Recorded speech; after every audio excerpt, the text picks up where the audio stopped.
మహబూబాబాద్ జిల్లాలో దారుణ హత్య జరిగింది. భజనతాండా శివార్లో పార్థసారథి అనే వ్యక్తిని గుర్తు తెలియని వ్యక్తులు గొడ్డలతో నరికి అతి కిరాతకంగా హత్య చేశారు.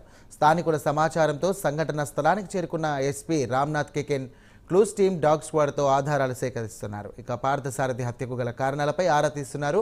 మృతుడు పార్థసారథి దంతాలపల్లిలోని మహాత్మా జ్యోతిబాబులే పాఠశాల హెల్త్ సూపర్వైజర్గా పనిచేస్తున్నాడని డ్యూటీకి వెళ్తున్న క్రమంలో హత్య జరిగినట్లు పోలీసులు గుర్తించారు. ఇక మృతుల స్వస్థలం భద్రాచలంగా తెలియజేశారు. ట్యాబ్లెట్ ఇచ్చేసారు.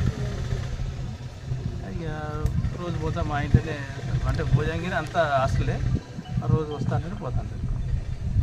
నేను ఎప్పుడు పోయింది సార్ అటు భద్రాచలం సెలవులు ముందు రోజు నిన్న మీకు ఎవరు ఫోన్ చేశారు? అందాజ 6:30 ప్రాంతంలో రూరల్ ఎస్ఐ గారికి ఒకటి 100 కాల్ వచ్చింది. శనిపురం శివార్లో ఒక మగ వ్యక్తి చనిపోయి ఉన్నాడు, పక్కన బండి ఉందని ఇమ్మీడియట్గా పోలీసు రావడం జరిగింది. సీన్ సెక్యూరిటీ చేసినాం. అతని గాయాలు బట్టి చూస్తే క్లియర్గా హత్యగా కనిపిస్తున్నది. డాగ్ టీమ్ క్లోజ్ టీమ్ అని వచ్చినాయి, బంధువులు కూడా వస్తున్నారు. అన్ని యాంగిల్ కూడా మేము విచారణ చేస్తున్నాం.